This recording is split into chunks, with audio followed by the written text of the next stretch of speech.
शारदा विद्या मंदिर Halol online education में मैं गोहिल नरेंद्र सिंह आप सर्वे छात्रों का पुनः हार्दिक स्वागत करता हूं। विद्यार्थी मित्रों, कक्षा 7 हिंदी विषय के अंतर्गत हमने बेटी कविता का अभ्यास किया है, जिसमें बेटी की जो भावनाएं हैं, उनकी जो तमन्नाएं हैं, उसके बारे में हमने परिचय लिया है। अब भाषा सज्जता के अंतर्गत हमें विशेषण और उसके भेद को सीखना है। विशेषण किसे कहते हैं और उसके भेद जो हैं 5 वह आपको याद रखने हैं। उसमें से 3 आज हम देखेंगे और 2 चौथा और 5वां है वह हम दूसरी इकाई में देखेंगे। तो चलो शुरू करते हैं। विशेषण सबसे पहले किसे कहते हैं। भाषा सज्जता के अंतर्गत आप देखिए, इन वाक्यों को ध्यान से पढ़िए और सुनिए। वाक्य 1 है, मनाली साहसी बालिका थी। 2, बगीचे में सुंदर फूल खिले थे। तीसरा वाक्य है, भारत ने श्रीलंका को 3 विकेट से हराया। चौथा, बाल्टी में थोड़ा सा पानी है। 5वां, वह आदमी जा रहा था। विद्यार्थी मित्रों, आपने यहाँ पे देखा है कि यहाँ पे जो गाढ़े अक्षर हैं और जो रेखांकित किए गए हैं वह कुछ शब्द हैं जो संज्ञा की विशेषता दर्शाते हैं, जैसे सुंदर, 3, थोड़ा सा, वह, यह जो है वह संज्ञा की विशेषता बताते हैं। जैसे कि मनाली जो हैं वो कैसी लड़की है, बालिका है, साहसी, जो साहस की वह विशेषता है। बगीचे में फूल हैं, बराबर हैं। आप देखिए यहाँ पे तो फूल कैसे हैं, सुंदर हैं, तो सुंदरता फूल की विशेषता है। भारत ने श्रीलंका को हराया, लेकिन कितने विकेट से? 3 विकेट से। तो विकेट कितनी है? 3 विकेट। बाल्टी में पानी है, लेकिन कितना है? थोड़ा सा। तो पानी की यह विशेषता है। वह आदमी, आदमी वह है। तो जो शब्द हैं वह संज्ञा की विशेषता बताते हैं, उन्हें हम विशेषण कहते हैं। तो संज्ञा की विशेषता दर्शाने वाले शब्दों को हम विशेषण कहते हैं।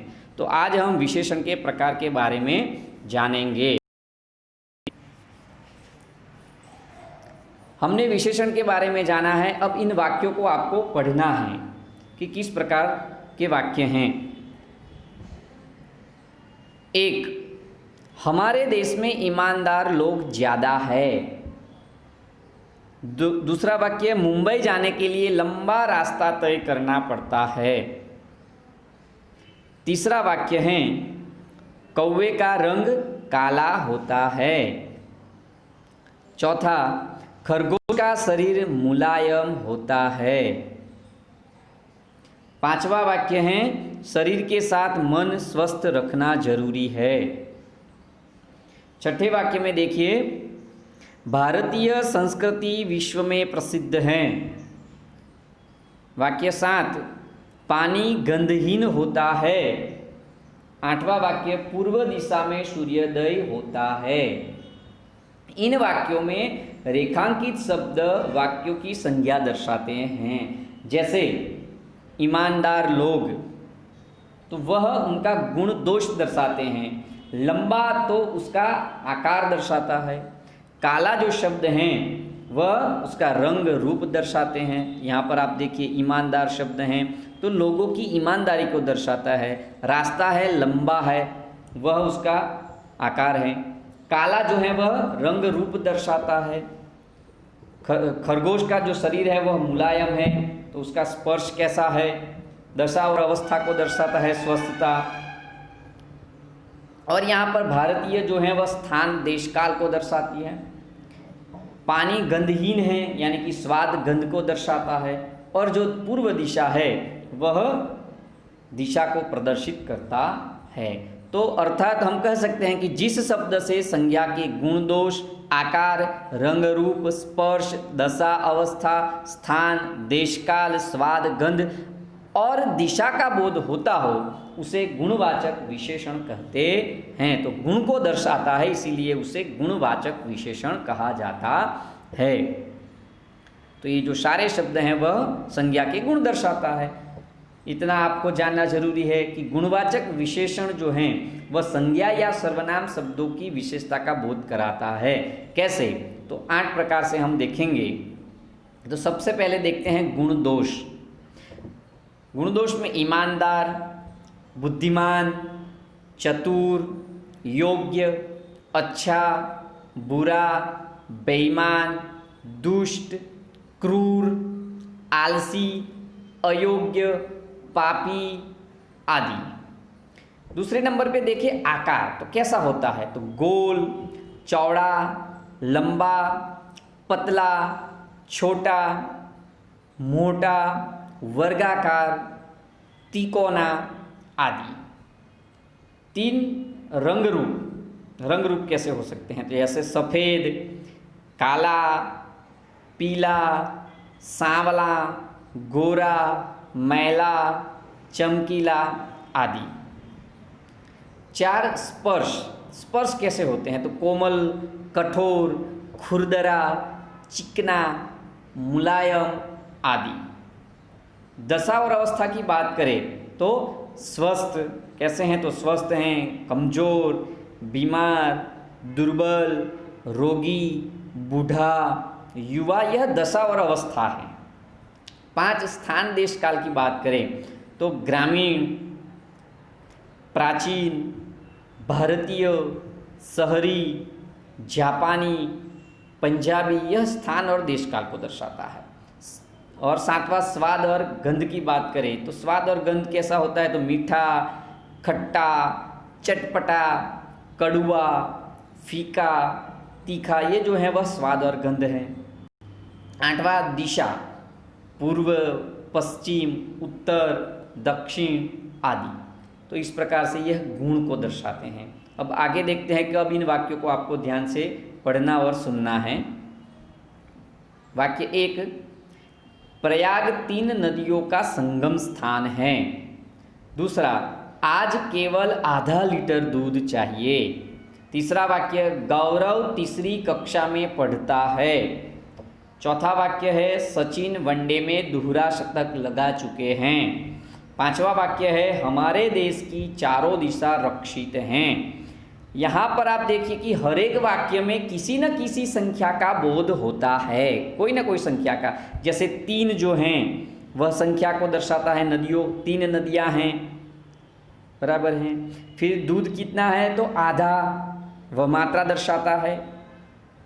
कक्षा कौन सी है? तीसरी कक्षा है, वह क्रम को दर्शाता है। तीसरी, पहली, चौथी, ये जो है क्रम है। फिर शतक तो दोहरा, वह आवृत्ति को दर्शाता है, दोहरा, तीहरा ऐसे। और दिशा 4 हैं तो वह समूह को दर्शाता है। तो यह गुण है। तो हम कह सकते हैं कि इससे वह पता चलता है कि जो शब्द वस्तु की निश्चित संख्या का बोध करते हैं, निश्चित संख्या का, उसे निश्चित संख्यावाचक विशेषण कहते हैं। निश्चित संख्यावाचक विशेषण, ठीक है। अब आगे देखिए, इन वाक्यों को आपको पढ़ना और सुनना है। वाक्य 1, कई लोग नर्मदा की परिक्रमा करते हैं। वाक्य 2, कुछ लोगों ने पर्यावरण बचाने का बीड़ा उठाया है। तीसरा वाक्य है, ज़्यादा लोग बैठने से नाव उलट गई। तो आप देखिए कि इन वाक्यों में आपने देखा कि रेखांकित शब्द का जो है वह संख्या का बोध कराता है, किंतु संख्या निश्चित नहीं है। संख्या का बोध कराता है लेकिन संख्या कैसी है? निश्चित नहीं है। अतः जिन शब्दों से वस्तु की निश्चित संख्या का बोध न हो उसे अनिश्चित संख्यावाचक विशेषण कहते हैं। संख्या निश्चित नहीं है इसीलिए उसे अनिश्चित संख्यावाचक विशेषण कहते हैं। अब आप इतना भी जान लीजिए कि निश्चित संख्यावाचक विशेषण के कुछ अन्य भेद आप देख सकते हैं। एक, पूर्णांक बोधक, पूर्ण होता है, 1, 3, 9, 1000 आदि। आगे देखिए, दूसरा है अपूर्णांक बोधक, पूर्ण नहीं होता है, आधा, पाँव, 1.5, पौना, 2.5 आदि। फिर तीसरा देखिए आप, क्रम वाचक, क्रम का बोध होता है, पहला, दूसरा, तीसरा, चौथा, 5वां, 6ठा आदि। और चौथा देखिए, आवृत्तिवाचक होता है। तो आवृत्तिवाचक में दुगना होता है, चौगुना होता है, इकहरा, दुहरा, यह जो है वह आवृत्ति का बोध कराते हैं, तो उसे आवृत्तिवाचक कहते हैं। और पांचवा जो है वह समूहवाचक, जो समूह का बोध कराता है, दोनों, तीनों, चारों आदि। तो इस प्रकार से यह विशेषण के प्रकार हमने देखे।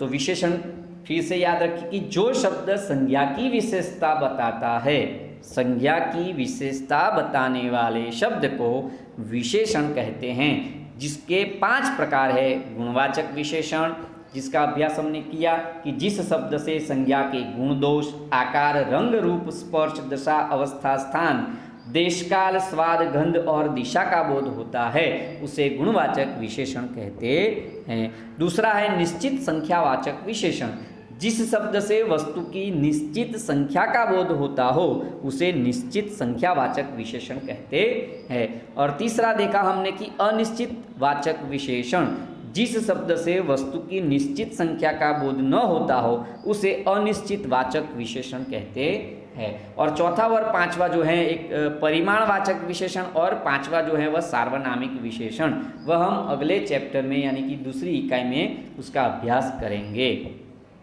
तो इस प्रकार से विशेषण के प्रकार आपने देखे हैं। आपको अब क्या करना है, तो पहली जो इकाई है हमारी कविता बेटी, उसका स्वाध्याय अभ्यास लिखना है, और पाठ्य पुस्तक में दिए गए विशेषणों के जो स्वाध्याय हैं, उसके जो वाक्य हैं, उसमें से आपको विशेषण छांट कर के लिखने हैं। फिर मिलेंगे दूसरी इकाई हम भी बने महान के साथ।